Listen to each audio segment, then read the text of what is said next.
오늘 하나님 말씀은 십자가에 가까이 간 사람들이라는 제목으로 전하도록 하겠습니다. 십자가에 가까이 간 사람들. 요한복음 12장 12절부터 18절 말씀입니다. 제가 받들어 읽겠습니다. 그 이튿날에는 명절에 온 큰 무리가 예수께서 예루살렘으로 오신다는 것을 듣고 종려나무 가지를 가지고 맞으러 나가 외치되 호산나 찬송하리로다. 주의 이름으로 오시는 이 곧 이스라엘의 왕이시여 하더라. 예수는 한 어린 나귀를 보고 타시니 이는 기록된 바 시온 따라 두려워하지 말라. 보라, 너희 왕이 나귀 새끼를 타고 오신다 함과 같더라.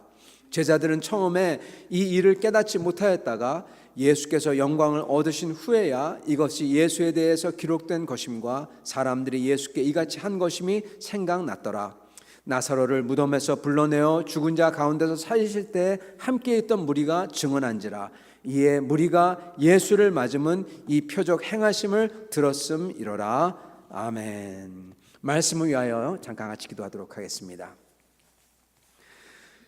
살아계신 우리 주 예수님, 이 시간 오셔서 저희에게 다가오셔서 우리 주 예수 그리스도의 십자가의 은혜를 깨달아 알게 하시고 저희가 그 십자가로 더욱더 가까이 나가는 주님의 백성들 되게 하여 주시옵소서. 예수 그리스도 받들어 기도드리옵나이다. 아멘. 여러분, 우리가 오늘 종료주일로서 섬깁니다. 종료주일로 섬기는데, 근데 여러 가지 종료주일에 대해서 저희가 쭉 이야기를 들어보면은 우리가 신앙생활을 하면서 종료주일에서 많이 들었지 않습니까? 종료주일 그 이야기를 들으면서 참 저는 궁금한 점이 하나 있습니다. 예전부터 궁금하게 생각했고 그런 것이 있는데 바로 이것입니다. 여러분은 궁금한지 모르겠어요. 다름이 아니라 다른 사람들은 다 이해가 되는데 딱 한 종류의 사람만이 이해가 안 되는 사람들이 있습니다. 바리새인들도 이해가 되겠고 예수님을 싫어하니까 제자들도 이해가 되고 예수님은 기적을 행하시는데 자꾸만 죽으러 간다고 하시니까 이해가 안 되니까 계속 헷갈려 하는 거죠. 근데 제일 이해가 안 되는 사람이 있는데 다름이 아니라 군중입니다. 군중. 지금 오늘 읽었던 종료주일, 예수님께서 예루살렘으로 입성할 때는 이 palm leaves, 이 종려나무 가지를 들고 호산나 호산나 외치면서 그렇게 반기던 사람들이 며칠 가서는 썰렁해졌다가 금요일 돼서는 죽이시오 죽이시오, 그를 십자가에 못 박아 죽이시오. 그가 무슨 짓을 했느냐? 예수를 풀어줄까 바라바를 풀어줄까? 바라바를 주시오 바라바를 주시오. 이해가 되지가 않는 것입니다. 여러분, 왜 이 사람들이, 군중들이 이렇게 돌변했을까요? 군중들은, 이렇게 예수를 죽이라고 외치는 군중들은 사실은 주님의 백성이 아니죠. 어떻게 해서 이렇게나 돌변을 했을까요? 오늘 저희가 이것을 보면서 다시금 저희가 주님의 백성으로 온전히 서길 원합니다. 그리고 오늘 제목처럼 그것에 제일 중요한 것은 십자가에 가까이 가는 것입니다. 그래서 십자가에 가까이 가는 우리 다 되기를 간절히 원합니다. 오늘 말씀은 종료주일 말씀입니다. 기쁨이 넘치는 말씀입니다. 예수님께서 이렇게 입성을 하십니다. 모든 사람들이 많이 따라옵니다. 드디어 메시아가 오는구나 사람들이 기대를 하죠. 그리고 소리치고 환호를 합니다. 그리고 어쩌면은 가장 눈에 돋보이는 것은 다름 아니라 죽었다가 살아난 나사로일 거예요. 그리고 그 뒤를 따르는 바디메오. 여리고 사람이라면 다 아는 바디메오. 저 사람이 눈을 떴네. 그리고 그 근처 사람이라면 다 아는 나사로. 죽었던 걸 분명히 봤던 사람들. 그 사람이 살아서 옵니다. 그리고 사람들이 그에 대해서 증언합니다. 이날은 굉장한 날이었을 겁니다. 전부 다 소망에 부풀었고, 와, 진짜 하나님의 나라가 진짜 일어나주다 보다, 그러한 기대를 가지고 전부 다 이 예수님께 환호를 했던 것입니다. 그런데 말씀드린 것처럼 얼마 있다가 이들이 싹 변합니다. 돌변합니다. 예수님은 어떻게 보면은 죽으러 오신 것이죠. 그리고 죽기 위해서 자신을 십자가에 못 박으라고 지금 주님께서는 어떻게 보면요, 실례합니다만 쇼를 하시고 계신 것입니다. demonstration, 한국말로 정확한 단어가 없기에 보여주고 계신 거예요. 예수님은 원래 이렇게 보이시는 분이 아니십니다. 마가복음을 쭉 읽어보면 알겠지만은 주님을 기적을 행하실 때마다 뭐라고 합니까? 아무에게도 알리지 말라, 그렇게 말씀하시죠. 기적을 행하실 때마다 예수님을 그거 갖다가 막 보이시길 원하지 않으셨어요. 왜냐하면 사람들이 그걸 보면은 예수님을 하나님의 아들 그렇게 믿는 게 아니라 엉뚱한 것을 보고 바랄까 봐. 그런데 오늘은 이 종료 주일은 예수님께서 사람들에게 다 보이세요. 다 완전히 다 보이십니다. 심지어는 예수님께서 나귀에 타시고 이 선지서에서 기록된 그 기록이 다 이루어지는 것을 보여주면서 오십니다. 그러면서 유월절 어린 양으로 지금 들어오시고 계십니다.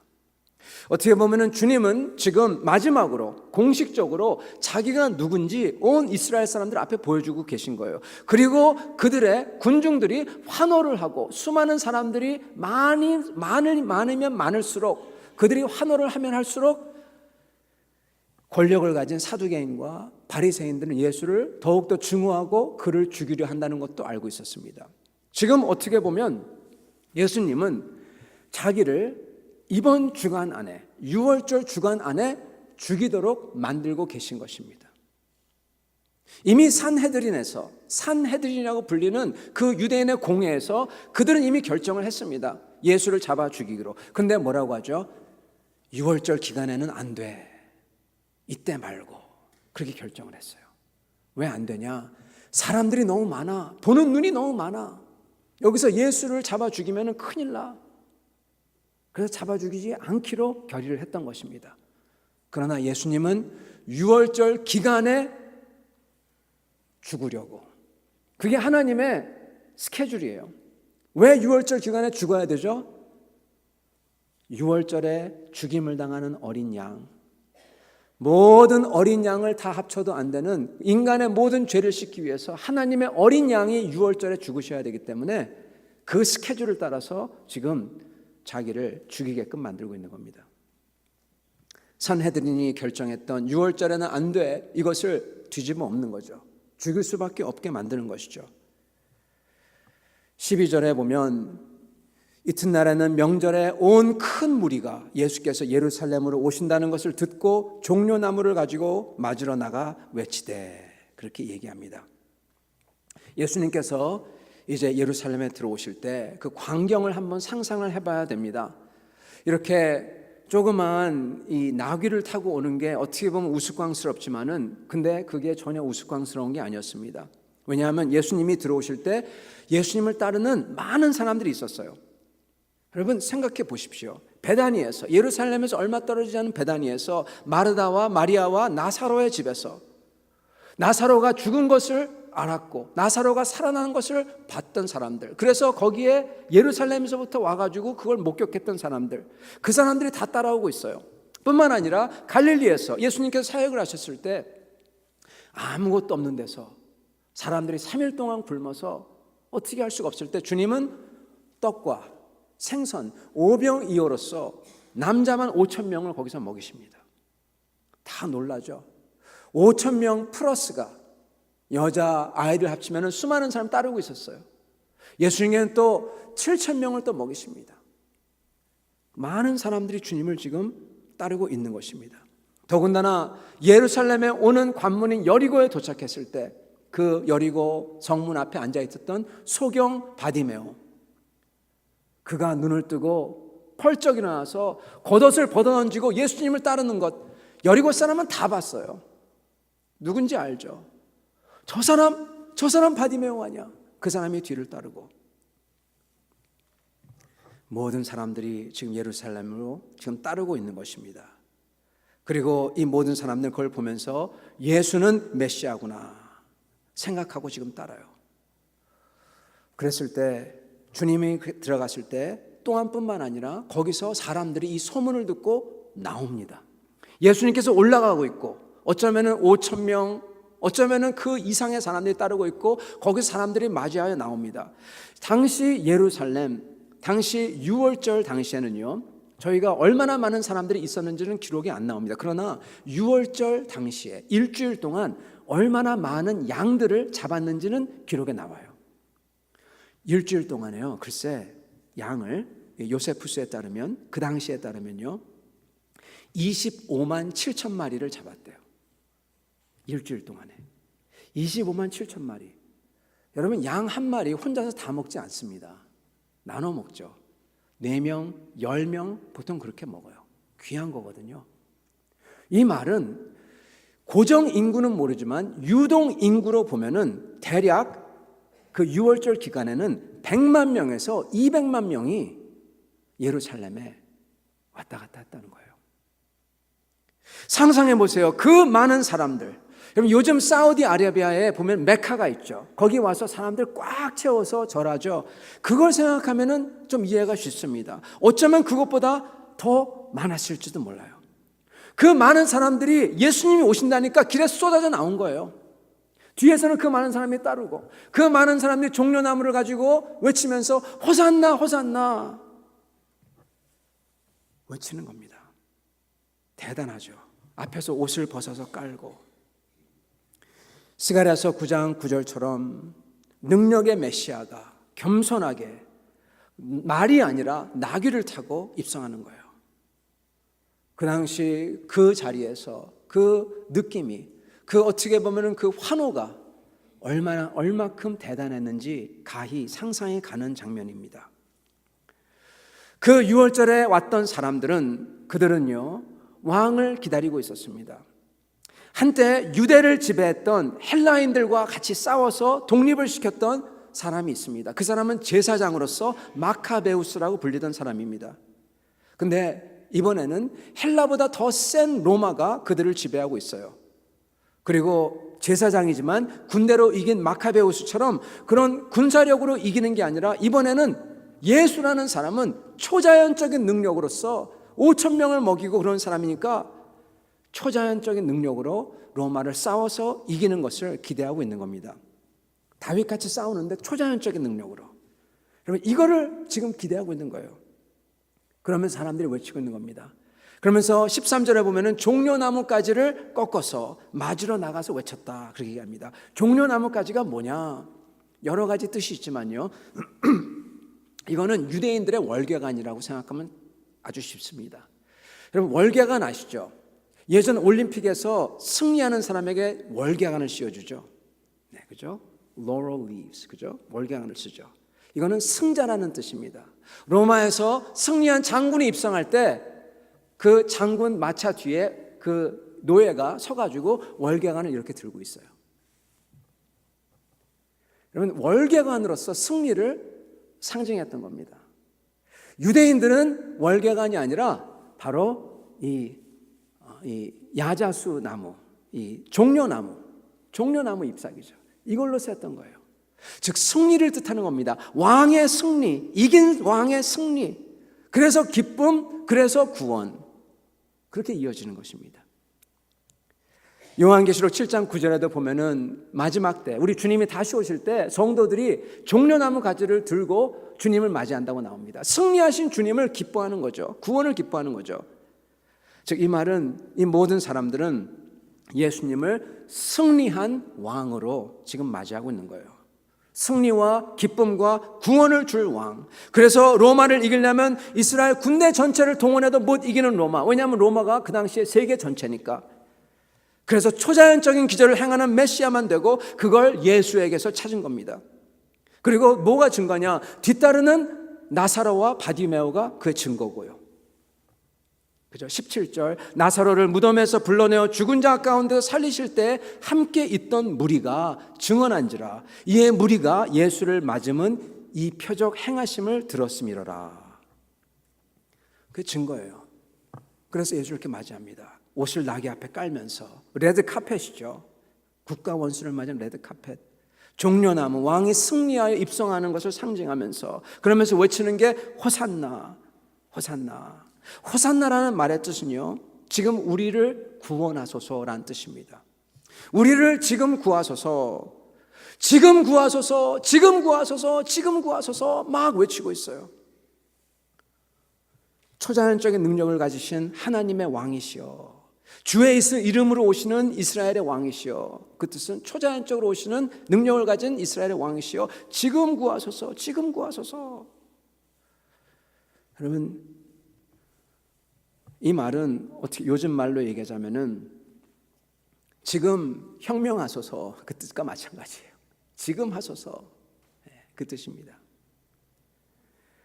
이들은 시편 118편 26절, 주의 이름으로 오시는 이 곧 이스라엘의 왕이시여, 승리하여 돌아오는 왕을 상징하는 그 시편 구절을 외치고, 이게 예전에 똑같이 헬라 왕을 이겼던 마카베우스에게 외쳤던 구절을 똑같이 지금 외치고 있는 것입니다. 그런 왕으로 여기고 있는 겁니다.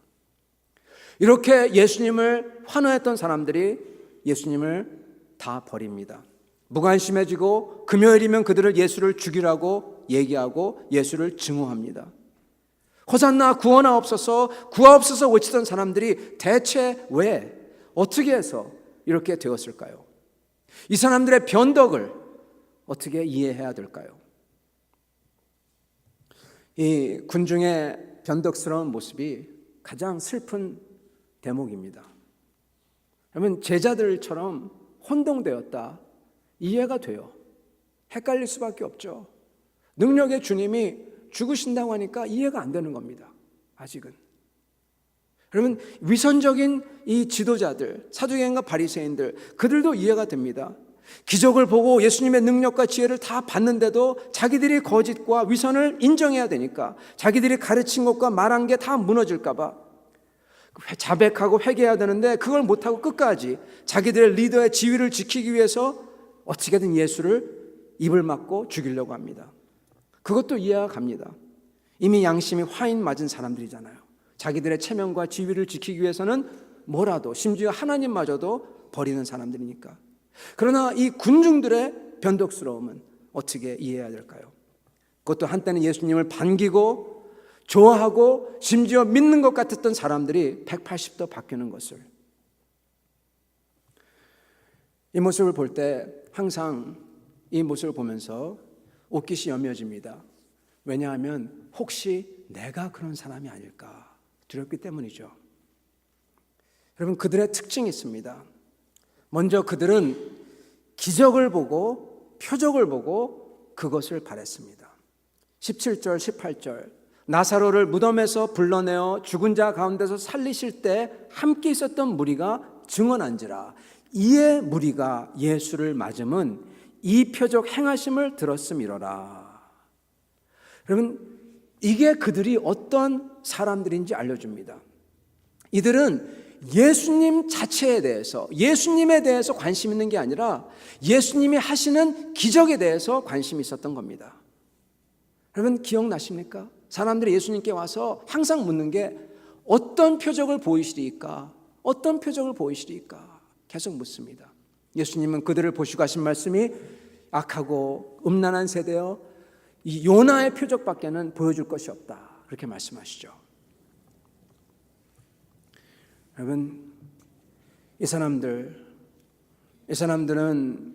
주님께 나와 표적에 관심이 있고, 그리고 예수님을 환호하지만 정작 예수님을 알아가는 것은 관심이 없는 것입니다. 특히 그들이 보기 원하지 않고 싫어하는 게 하나 있어요. 그게 무엇일까요? 바로 십자가입니다. 그리고 십자가의 예수님이고요. 그리고 좀 더 정확하게 얘기하자면 십자가를 지려고 하는 예수님의 태도이고요. 여러분, 쉽게 얘기하자면 그들이 원하던 그들이 아젠다, 이 초자연적인 능력으로 이루어지는 혁명으로서 지상 천국을 이루는 것, 이걸 원했던 거예요.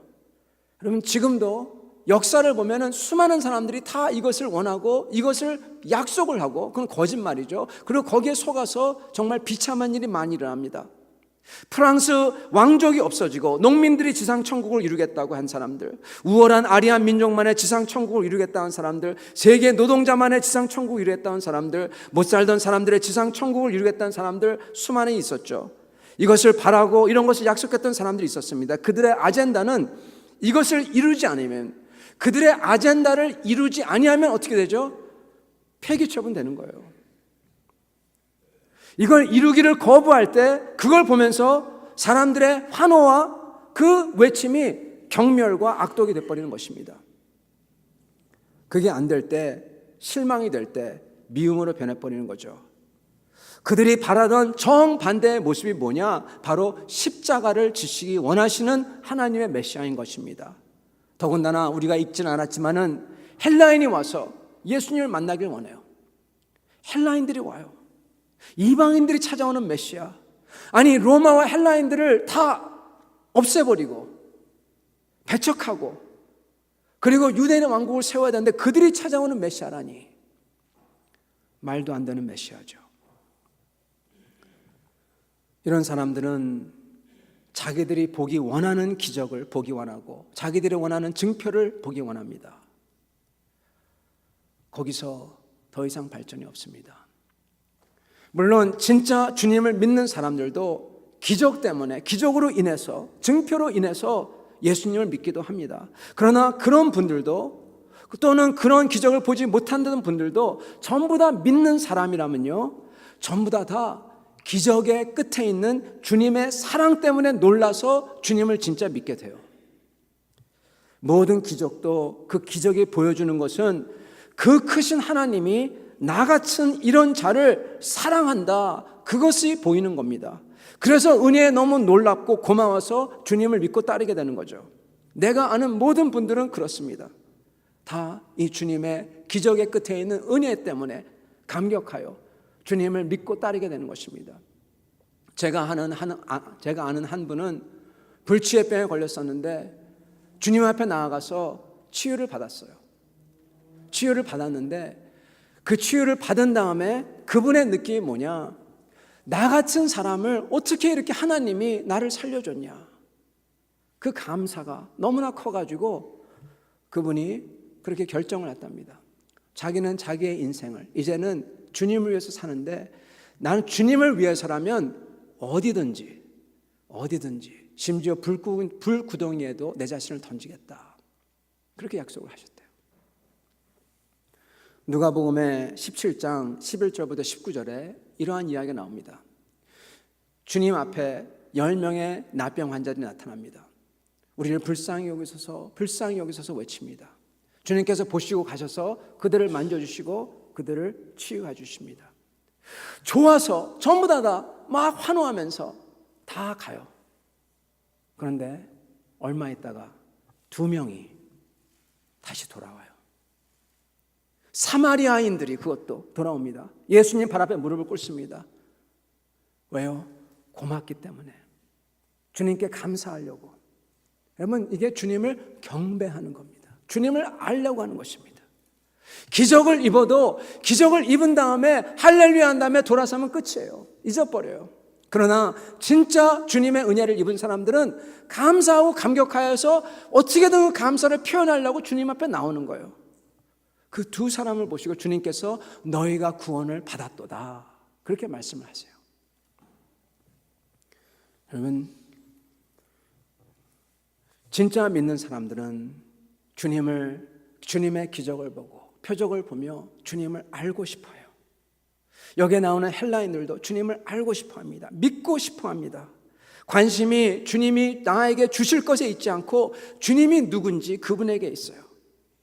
그러다가 끝에 가면 주님의 사랑 중에 사랑인 주님의 십자가를 보며 마음이 놀라며 그 십자가의 사랑을 보며 너무나 감사하고 감격하여 예수님을 진짜 믿게 되는 거죠.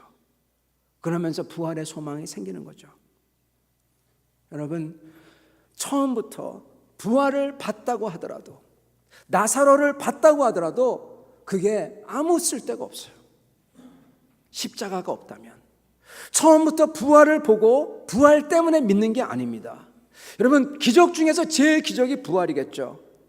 심지어 부활을 직접 본 사람, 그 한 사람이 있는데 그 사람도 부활 때문에 예수를 믿게 되지 않습니다. 부활을 직접 본 사람, 제일 유명한 사람이 성경에서 누구죠, 여러분? 사도 바울이죠. 사도 바울. 그분은 부활하신 주님을 직접 만난 사람입니다. 큰 기적을 만났습니다. 그런데 주님의 사랑 때문에 바뀌는 사람이 사도 바울입니다. 여러분, 그 기적을 봤어요. 부활하신 주님. 그 너무나 놀라운 표적이에요. 근데 그것 때문에 믿은 게 아니라 그 부활하신 주님을 만나면서 뭐 어떤 일이 생기냐? 자기가 그 주님을 핍박했구나. 이게 확 느껴지는 겁니다. 내가 그 주님을 핍박했구나. 사울아 사울아 왜 나를 핍박하느냐. 자기 곁에까지 바라고 믿었던 그 주님이 자기에게 왜 나를 핍박하느냐. 알고 보니까 내가 나쁜 놈이에요. 핍박을 했는 거예요. 교회를 아주 악독하게 그것도 잡아 죽이려고 했던 거예요. 자기의 악행이 보이게 된 겁니다. 그래서 그 자리에서 모든 게 전부 다 무너지는 거죠. 자기가 생각했던 옳고 그른 것, 자기가 잘났다고 생각한 것, 자랑하고 싶은 것, 이 모든 게 다 무너지는 겁니다. 여러분, 자기가 죽는 거예요. 자아가 죽는 겁니다. 사도 바울도 자기가 죽는 십자가 경험을 하는 겁니다. 그 죄와 죄진 슬픔 속에서 주님을 찾아요. 성경 보면은 그가 식음을 전폐했다 이렇게 나와요. 식음을 전폐했다. 눈이 멀어서 식음을 전폐합니다. 기도하는 거죠. 그리고 그의 눈이 뜨일 때 자기와 같은 죄인을 용서하신 그 주님, 사랑의 주님을 발견한 거예요. 교회를 그렇게 잡아 죽이고 그랬던 사람을 용서하시고 쓰시겠다고 하니 정말 놀라는 겁니다. 그 사랑에 놀라서 그가 주님을 위해서 자기 한 목숨을 바친 겁니다. 여러분, 십자가 때문에 바뀐 겁니다. 사도 바울에게는 그래서 자기는 주님의 십자가 외에는 다른 것을 전하지 않겠노라 말씀하시고, 자기는 주님의 고난에 참여해서 주님을 알고 싶다고 말씀하시고, 자기는 그리스도와 함께 이미 십자가에서 못 박혔다고 하시고, 이제 자기가 사는 것은 자기를 사랑하셔서 하나님의 아들을 내어주신 그 믿는 믿음 안에서 내가 산다고 그렇게 고백하는 겁니다. 사도 바울은 기적 중에 기적을 본 사람입니다. 그러나 그는 거기서 십자가를 본 겁니다. 십자가에 가까이 나아가 십자가의 주님을 만난 것입니다. 악독했던 자기를 위해서 죽으시고 용서하신 은혜의 십자가, 그 주님을 그는 그냥 기적을 보고 바뀐 게 아닌 것입니다. 성도 여러분, 십자가에 가까이 가는 사람들은 하나님을 경험합니다. 하나님의 사랑을 느끼고 보고 알게 됩니다. 저희가 예수님을 보더라도 주님의 십자가를 못 보면 아무 소용이 없습니다. 십자가 달리신 주님을 잘 봐야 하는 것입니다. 그랬을 때 거기에서 죽고 멸망당할 수밖에 없는 사람들의 모습이, 내 모습이 나의 교만과 악독함과 주를 순종하기 싫어하는 마음과 내 마음대로 하고 싶어하는 고집과 이게 보이면서 이런 나를 사랑하는 그 십자가, 그 주님의 숭고한 은혜 앞에서 회개와 감사와 감격으로 나가는 것입니다. 여러분, 십자가를 가까이 하면요 사람이 바뀝니다. 십자가를 가까이 한 사람, 예수님의 십자가로서 예수님을 본 사람들이 바뀝니다. 마가복음 15장 21절부터 22절에 이 한 사람이 나옵니다. 구레네 사람 시몬, 제가 읽어드리겠습니다. 마침 알렉산더와 루포의 아버지인 구레네 사람 시몬이 시골로부터 와서 지나가는데 그들이 그를 억지로 같이 가게 하여 예수의 십자가를 지우고 예수를 끌고 골고다라 하는 곳, 번역하면 해골의 곳에 이르러. 아멘. 구레네에서 올라온 시몬이라는 사람이 있었어요. 그 사람이 예수님의 처형하는 것 구경 갔다가 잡힙니다. 그래가지고 네가 십자가죠 그래요. 그럼 이거 되게 무서운 겁니다.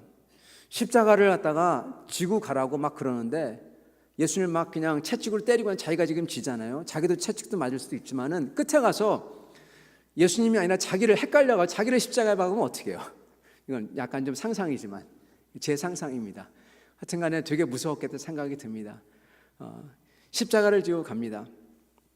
그리고 가고, 그리고 만약에 저희가 거기에 있었다면 보러 갔다가 그냥 덜미를 잡혀가지고 네가 십자가죠 그러면은 어떻게 생각할까요? 이 세상 말로는 굉장히 운이 좋지 않은, 아주 뭐가 나쁜, 그렇다고 막 그러겠죠.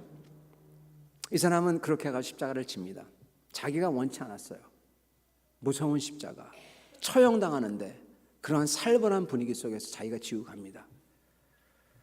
여러분, 우리에게도 하나님께서 어떤 때는 내가 원치 않는데 십자가를 지게 하실 수도 있습니다. 어떤 사람은 왜 이렇게 운이 나쁜, 정말 싫은 이것을 지우게 하냐고 막 불평할 수도 있고 그럴 수가 있습니다. 그러나 십자가를 지고 끝까지 간 사람, 그러나 그 십자가를 그래도 하나님께 나아가 여쭈면서 간 사람에게는 어떠한 일이 일어납니다. 무슨 일이 일어날까요? 로마서 6장 13절을 보겠습니다. 제가 읽어드리겠습니다. 주 안에서 택하심을 입은 루포와 그의 어머니에게 문안하라. 그의 어머니는 곧 내 어머니이니라. 사도 바울이 루포와 어머니에게 문안하라고 하고 그의 어머니는 내 어머니라고 얘기해요. 지금 루포의 아버지가 누구라고 했죠? 구레네 사람 시몬. 구레네 사람 시몬의 아내가 사도 바울께서 자기의 어머니다, 그렇게 얘기하십니다.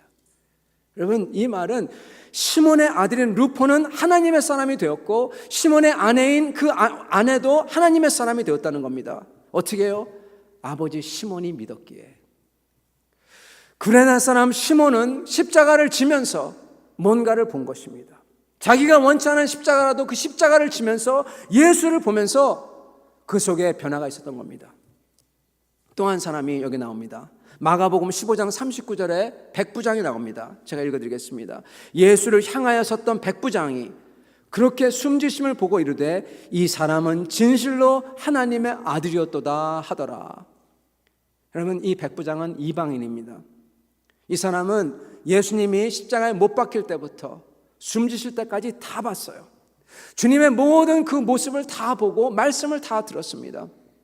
예수님께서 십자가에 못 박혀서도 그 밑에 지나가면서 예수님을 조롱하는 사람들, 네가 메시아야? 메시아면 내려와봐, 그러면 믿을게, 그랬던 사람들 보시고 아무 소리 하지 아니하시고, 십자가를 갖다가 못 박는 사람들 보시고 아버지여 저들이 무슨 짓을 하는지 모릅니다, 저들을 용서하여 주시옵소서, 그것을 보시고, 그리고 그 십자가에 못 박힌 두 강도들, 한 강도는 예수 보러 내려오라고, 네가 메시아면 내려와서 우리를 구하라고, 너도 구하라고.